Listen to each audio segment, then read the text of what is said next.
3장 9절 말씀을 읽고 말씀 나누기 시작할게요. 이르되 내가 누구냐 하니 대답하되 나는 당신의 시녀 루시오니 당신의 옷자락으로 시녀를 덮으소서. 당신은 우리 기업을 누릴 자가 되느니이다. 아멘. 충성스럽게 사랑하라 라는 제목입니다. 사실 하나님의 사랑을 한마디로 표현하면 충성스럽게 사랑하시는 거죠. 우리가 하나님의 사랑을 가장 많이 닮아가는 사람이 되는 것은 충성스럽게 사람을 사랑할 때 그때 하나님의 마음에 가장 근접한 삶을 살아가게 되어 있다고 봅니다. 어제의 말씀을 잠깐 정돈해 보면 무슨 시몬 나오미의 결정, 이 말을 명령으로 봤죠. 하나님은 사람을 통해 말씀하시잖아요. 문제는 이제 그 말씀을 받아들이는 우리 각자의 반응이죠. 베드로와 스데반의 복음을 증거했을 때 그들 모두 마음이 찔렸지만 반응은 제각기 달랐잖아요. 어떤 이는 베드로에게 해결 방법을 구하고 또 어떤 이는 스데반을 돌로 쳐 죽이죠. 반응은 각자의 몫이라고 저는 생각을 합니다.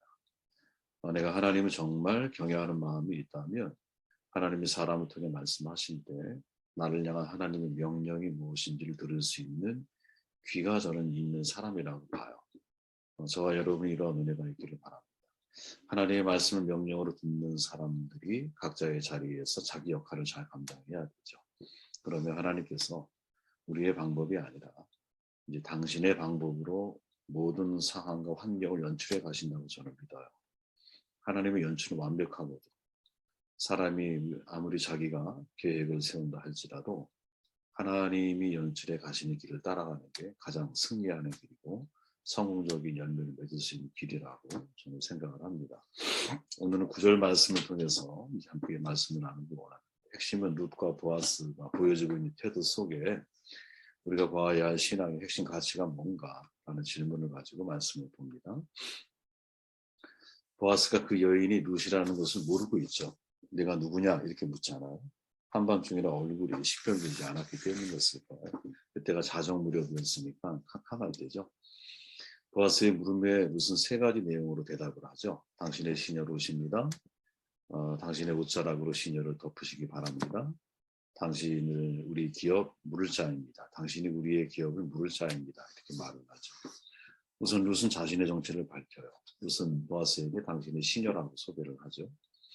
룻이 이사가 죽던 밭에서 보아스를 만났을 때에도 당신의 종으로 자신을 소개하고 있는데 이제 여기서 말하고 있는 이 시녀라는 단어는 그녀가 이제 2장 13절에서 사용했던 단어와는 달리 이제 유대인의 아내 혹은 첩이 될 수 있는 여인이라고 하는 의미를 그 속에 가지고 있어요. 룻이 이렇게 자기를 소개하는 것은 대단히 의도적인 것으로 보아야 되죠. 왜냐하면 무슨 이삭 죽기를 하는 여인과 밭 주인 관계로 보아스를 만나러 온 것이 아니라 이제 새로운 차원의 관계를 염두에 두고 왔다라는 거죠. 결혼 대상으로 그를 찾아왔다라는 거예요. 다시 말하면 결심하고 왔다라는 거죠. 우리는 그 뉘앙스를 잘 모르지만 아마 보아스는 그 뉘앙스를 정확하게 이해하고 있었을 거예요. 그죠? 그 문화권에 속한 사람이니까. 우리가 이제 아무리 정서적으로 외국인이 한국말을 배워도 잘 이해하지 못하는 그런 정서적인 감각들이 있잖아요. 그죠? 마치 이제 그런 것을 우리가 이해할 수 있다고 봅니다. 주목할 것은 당신은 우리 기업을 물을 자입니다라는 고백이죠. 룻이 고엘 기업 물을 자라고 하는 용어를 사용을 하고 있어요. 무엇을 시시하는 건가? 룻은 나오미의 형편과 복지를 돌봐줘야 할 입장에 있는 사람이 다름 아닌 보아스라고 하는 이제 사실을 주지시켜주고 있죠. 룻이 보아스와 결혼하기로 마음을 정했는데 그것은 자신이 나오미의 안전과 경제적인 어려움을 해결해 드리기로 결심한 거라는 사실을 드러내고 있다라는 거죠. 이 장면이 대단히 중요한 장면입니다. 왜냐하면 이제 룻이 나오미가 명령한 것을 따르지 않는 장면이기 때문에 그래요. 나오미는 룻에게 여러분 어떻게 행할 것인지를 알려준 것이지 무슨 말을 해야 할지에 대해서 알려준 것이 아니거든요. 그런데 룻이 나오미가 나에게 알려준 것 외에 그 이상의 일을 지금 하고 있는 거죠. 나오미는 룻에게 실은 잠잠히 보아스의 발치에 들어 누워 있다가 그가 내게 할 일을 알게 할 거야. 보아스가 지시하는 말을 들으라고 알려주었어요. 그죠? 근데 룻은 그보다 한 단계 더 앞서 나가는 거죠. 보아스의 말을 기다리기 전에 먼저 자기가 보아스에게 어떻게 할 것을 요구하고 있다라는 대단히 적극적인 모습이고, 오히려 지금 루시 보아스에게 나와 결혼을 해야 한다라고 말하고 있는 거예요, 여러분. 네, 사실 이 내용을 이런 각도에서 깊이 우리가 이해해 보면 보아스 입장에서는 대단히 낯설고도 황당한 그런 상황에 처해 있는 거고, 대단히 파격적인 일인 거죠. 한밤중에 과부이자 이방 여인인 루시 보아스를 찾아와서는 다짜고짜 당신이 기런무자입니다. 나와 결혼해야 합니다. 이렇게 말을 한다고 한번 가정을 해보세요. 굉장히 파격적인 사실 상황으로 우리가 이해할 수 있거든요.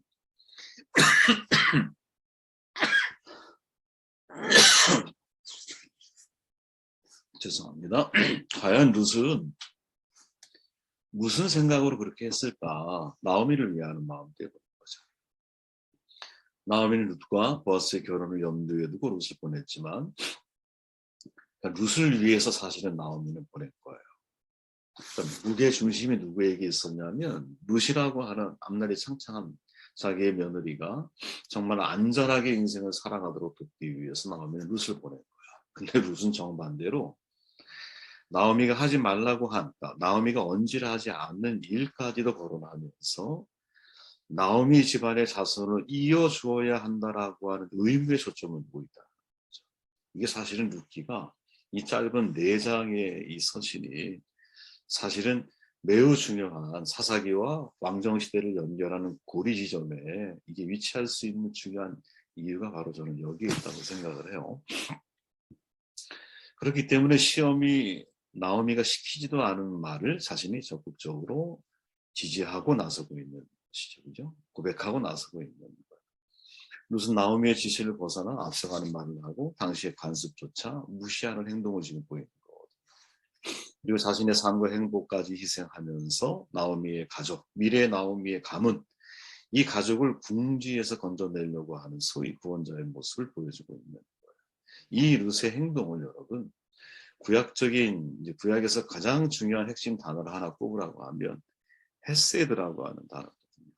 구약의 중심 주제예요. 헤세드. 보통 인애, 자비, 여러 가지 단어로 해석이 되기도 하고 표현되기도 하는데 이 헤세드 정신이 룻에게서 나타나는 거예요. 헤세드는 한마디로 말하면 여러분 출구가 없는 사람이에요. 입구는 있는데 출구가 없어. 들어가는 건 있는데 나오는 건 없는 거예요. 상대의 반응과 아무 상관없이 내가 사랑의 대상에게 내 자신을 얼버매게 하는 사람인 거예요. 어떠한 경우에라도 내가 타인에게 선을 행해야겠다라는 결심을 가지고 있는 사람인 거예요. 영어에서는 여러분 이런 헤세드에 관련된 의미를 정확하게 해석할 수 있는, 담고 있는 그런 단어가 별로 없어요. 어떻게 보면 평생을 걸쳐서 충성스럽게 그 사람은 살아가는 거지. 마치 진돗개가, 그죠? 자기가 한번 주군으로 모시면 그냥 주군인 거야. 죽어서도 그 주인을 그리워하고 주인을 내가 잊지 못하고 살아가는 거죠. 이게 헤세드예요, 헤세드. 이제 로스티어베르그의 랍비 예수라고 하는 책이 있거든요. 거기에 헤세드의 정신에 대해서 나오는데 읽으면 마음이 절절해요. 여러분 눈으로 한번 따라와보세요. 헤세드는 종종 활동적이기에 자비 또는 사랑으로 번역되지만 가장 자격 없는 자에게까지 요동치지 않는 성심으로 행하시는 헤세드의 의미를 온전히 전달하지는 못합니다. 헤세드는 마약 중독자 아들을 감옥에서 보석으로 꺼내기 위해 밤길을 운전해 가는 뼛속까지 고단한 아버지의 사랑과 같습니다. 헤세드는 장애인 자녀에게 스푼으로 밥을 떠먹이고 뒤를 닦아주며 아무도 알아주지 않는 하루하루를 살아가는 엄마의 사랑입니다.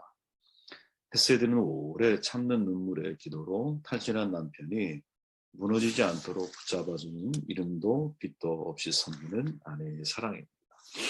헤세드는 수십 년이 지나도 의지할 수 있는 사랑입니다. 헤세드는 연애의 짜릿함이 아니라 충성스러운 안정감입니다.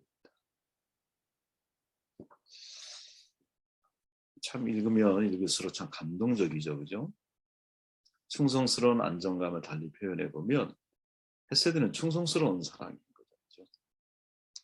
다윗이 여러분 요나단의 아들 무비보셋을 살려주거든요. 자신의 왕좌에서 밥을 같이 먹게 해요.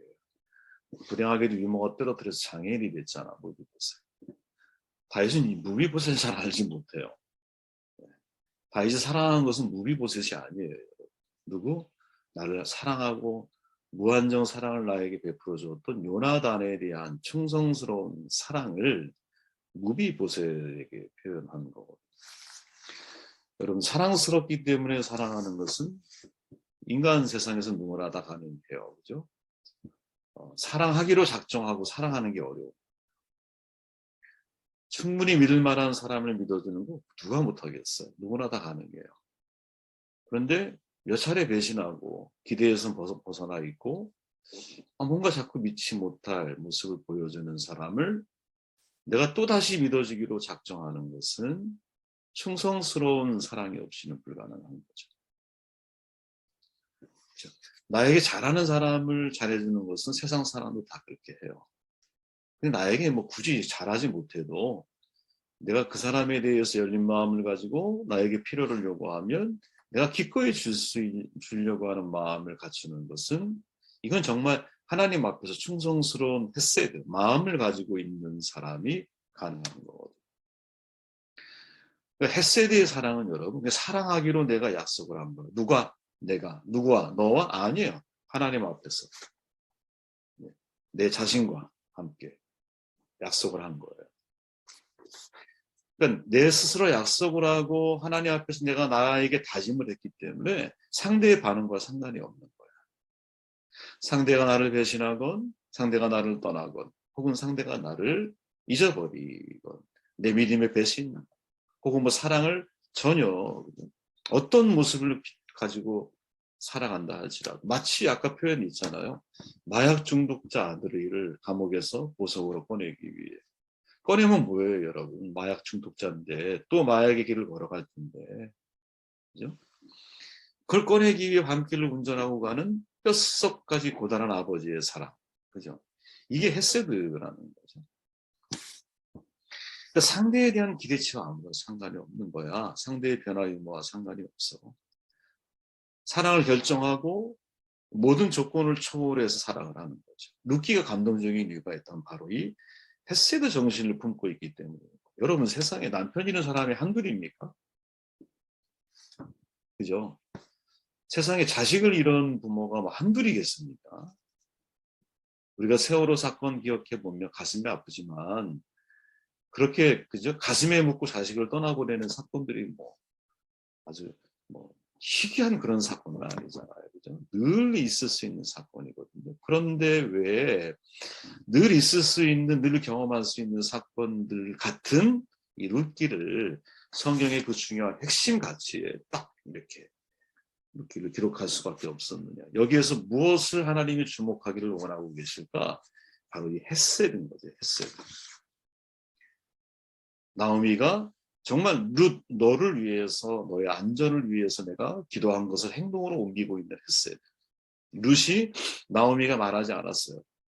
그냥 행동해야 할 것만 가르쳐줬지 무슨 말을 해야 할지를 얘기한 적이 없거든요. 그러나 본인이 직접 나서서 내가 시녀라고 말하고 내가 당신을 결혼 상대자로 점찍었으면 이렇게 말을 하는 것이고 당신이 귀여운 물을 자라고 말을 하는 거예요. 진짜 결정해야만 하는 순간에 보아스를 몰아가죠. 이유가 뭐냐? 자기의 미래를 위해서. 아니죠. 자기의 미래를 위하면 젊은 사람과 결혼하는 게 맞는 거지. 그죠? 나오미의 가문과 나오미의 미래를 위해서 선택을 하는 거지. 어쩜 이렇게 충성스럽게 자기 며느리와 시모를 사랑할 수 있을까? 그죠? 이게 하나님의 마음이 아닌가. 하나님은 사랑이잖아. 충성이라는 말은 한자로 마음 중심이죠. 마음 중심의 말을 이루는 거야. 그죠? 마음 중심. 그러면 하나님 마음 중심이 뭐예요? 그게 사랑인 거야. 그죠? 그래서 하나님은 그 마음 그대로를 이루기 위해서 사랑할 수밖에 없는 거지. 그 마음 그대로를 이루기 위해서 하나님이 사랑하실 수밖에 없는 거죠. 우리가 이런 사랑을 뭐랄까요? 생명기도회를 마지막 날 어떻게 나누다 보니까 이 자리에 서게 됐는데 이 사랑을 나눌 수 있는 2022년도에는 공동체가 되었으면 좋겠습니다. 그냥 충성스럽게 서로를 그냥 사랑해주는, 조건 따지지 말고, 믿지 못해도 좀 믿어주려고 하세요. 하나님이 보시는 거예요. 하나님이. 사람에게 보이려고 하는 게 아니야. 이 충성스러운 사랑은 사람을 보고 사랑할 수 있는 게 아니에요. 하나님이 나를 보고 계신다라는 믿음 하에서 사랑할 수 있는 사랑이거든요. 자, 보아스를 가볼게요. 10절 말씀. 그가 이르되 내 딸아 여호와께서 네게 복 주시기를 원한다. 내가 가난하건 부하건 젊은 자를 따르지 아니하였으니 내가 베푸니 내가 처음보다 나중에 더. 룻의 행동과 과감한 말에 대한 보아스의 반응이죠. 그죠? 불쾌한 반응을 보이지 않아요. 오히려 아마 이게 연륜인 것 같아요. 그죠? 룻이 하는 말이 무엇인지 정확하게 보아스는 파악을 하고 있어요. 큰 감동을 본인이 받았다고 고백을 하죠. 하나는 시어머니를 향한 너의 마음, 또 하나는 보아스를 향한 너의 마음인 거예요. 그리고 보아스는 제일 먼저 여호와께 복을 간구해요. 왜 복을 간구하느냐? 이건 상징적인 의미가 있어요. 이게 하나님의 간섭하심이라고 보아스가 받아들이고 있다라는 거죠. 영적인 감각이 열려 있는 거예요. 그렇죠? 그리고 롯의 말을 듣고 그녀의 마음을 읽어요. 처음의 인애보다 나중 인애가 더 크다. 인애, 헤세드거든요, 이게. 그러니까 처음의 인애는 뭐예요? 롯이 가족, 친척과 고향을 다 버리고 시므를 따라 낯선 이국 땅에 온 거야. 나중 인애는 뭐예요? 가난하고 부하고 네가 젊은 자를 따르지 않아. 자기와 같이 나이 든 고엘과 결혼해서 나오미 가족을 가문을 이어가려고 하는 너의 그 마음이 나중에 인애라는 거죠. 그죠? 보아스가 룻이 하는 말에 감동을 받은 이유는 자기와 결혼하겠다라고 하는 룻의 이 결정이 자유의지에 의한 자발적인 결정이라는 사실을 보아스가 알았기 때문이에요. 더군다나 여러분, 보아스의 말 속에서 룻에 대한 마음이 애틋한 마음이 있었어 보니까. 그죠? 젊은 사람을 선택하지 않고 나이든 나를 선택했다라는 사실이 정말 매우 고맙게 느껴졌다는 거지. 이 말을 뒤집어 보면 보아스는 룻에 대한 마음이 있었던 거지. 그리고 시대와 상황적으로 놓고 볼 때는 베들레헴 땅에 젊은 사람들이 그래도 여럿 있었다라는 거예요. 대선자들이. 그렇게 룻이 선택한 이 선택은 인애인 거죠. 그죠? 사실 여러분 레위기 규정에 놓고 보면 이 이방 여인 룻의 경우에는 레위기 결혼 규정에 속박이 안 돼요. 전혀. 가까운 친척과 결혼해야 한다는 조항이 룻에게는 해당 사항이 안 돼요. 이방 여인이잖아. 그렇게 룻은 얼마든지 여러분 젊은 남자와 결혼할 수 있고 또 모르죠. 사람이 생겼는데 젊기도 하고 뭐 재력도 있는 사람을 만약에 만나게 된다. 가능성이 없는 이야기가 아니거든요. 그렇죠? 왜? 레위기 규정에 이 사람은 적용 대상, 제외 대상자니까. 그런데 룻이 결혼 상대로 보아스를 선택을 한 거야. 그러니 보아스가 얼마나 사실은 그 순간 감동을 했겠어. 그런데 이 지점에서 우리가 생각해 봐야 할 게 뭐냐. 저는 나오미와 룻, 보아스 이 세 사람의 관계 속에서 나타나고 있는 헤세드의 색깔과 모양이 조금 약간씩 이렇게 뭐랄까 색채가 다르다 이런 느낌을 제가 받았어요. 룻에 대해서 반응하고 있는 보아스를 놓고 보면 이 특징은 이제 상대를 이렇게 바라볼 때 보아스는 제가 볼 때 최고의 장점인 것 같아요. 항상 좋은 것을 주목하는 사람이다. 룻은 보아스가 여러분. 보아스가 그 지역에서 유력한 사람이죠. 존경받는 사람이었어. 하인들도 그를 축복을 해. 이유가 뭘까? 룻이라고 하는 여인 어떻게 보면 이방 여인이고 과부였고 아무것도 가지고 있는 것이 없고 배경 자체가 없잖아요. 그죠? 그리고 한밤중에 나를 찾아온 것을 잘못된 각도에서 이해하면 너무 가벼운 여인처럼 느껴질 수 있는 다양한 예측 불허의 상황들이 있음에도 불구하고 보아스가 룻을 바라보고 있는 시선, 룻에게 표현하고 있는 내용을 보면 그런 타인의 장점을 보려는 마음을 가지고 이게 헤세드인 거죠. 헤세드의 색깔이 있다면 또 다른 색깔인 거예요. 세상에 여러분 털어서 뭔지 안다는 사람들 어디 있겠어요? 장점이 있다면 단점이 있고 좋은 점이 있다면 나쁜 점도 있죠. 그런데 룻을 상대로 한 모든 말들, 하인들을 대상으로 하고 있는 말들을 다 종합해 보면 심지어 사장에 가서 기업 물을 자 1순위의 사람에게 하는 말들까지도 다 종합해 보면 야, 보아스는 항상 사람의 좋은 점을 보려고 하는 거야, 이 사람은. 저는 저와 여러분들이 이런 은혜가 있으면 정말 좋겠어요. 그냥 상대를 볼 때 좋은 점을 내가 먼저 보려고 하는 거예요. 누구나 장단점이 있어요. 장점을 보고 칭찬해 줄 건가? 아니면 단점을 보고 깎아내릴 건가? 우리의 선택이죠. 여러분, 예수님의 제자 나다나엘, 성경학자들이 말하죠. 회의주의자였어요. 회의주의자. 신앙의 회의주의자. 그런데 주님이 그를 보고 야, 네가 참 이스라엘이구나 이렇게 말씀했어. 되게 아이러니하죠, 여러분. 회의하는 인간이 도리어 참 신앙인이 될 수 있다. 저는 이렇게 한번 해석을 해봤거든요. 여러분, 신앙에 회의가 없는 게 어디 있을 수 있어요? 신앙인은 여러분 매일 회의감에 빠져야 됩니다. 제가 볼 때. 다 믿어지세요? 주어진 환경과 상황이 다 이해가 되세요? 하나님의 마음이 그렇게 쉽게 내게 해석이 되십니까? 저는 잘 안 되더라고요. 그러니까 고민하게 되고 회의하게 되고 하나님 도대체 이게 뭐예요? 질문하게 되고 대답 찾으려고 발버둥치는 거고. 그죠? 그런데 주님이 볼 때 여러분 그렇게 회의하고 있는 나다나엘이 야, 네가 진짜 신앙인이구나 이렇게 보고 있는 거지. 인간으로 놓고 볼 때, 사람의 관점으로 놓고 볼 때 여러분 전혀 그게 아닐 수 있어요. 그죠? 저 사람 왜 이렇게 믿음이 없어? 한마디면 끝나거든. 그러니까 주님이 볼 때는 야, 네가 진짜 신앙인이구나. 주님은 그렇게 보실 수 있다. 이 세상은 여러분 부정성 효과라 그러잖아요. 네? 부정성 효과. 예를 들어 그런 실험이 있었어요. 어느 루카스라고 하는 심리학자가 아이를 대상으로 딸기 실험을 한 거야. 15%가 상한 딸기였어. 누가 봐도 상한 딸기. 85%는 안 상한 거야. A팀, B팀으로 나눠가지고 A팀에는 안 상한 딸기를 담게 한 거야. B팀은 상한 딸기를 담게 한 거야. 같이 이렇게 모여서.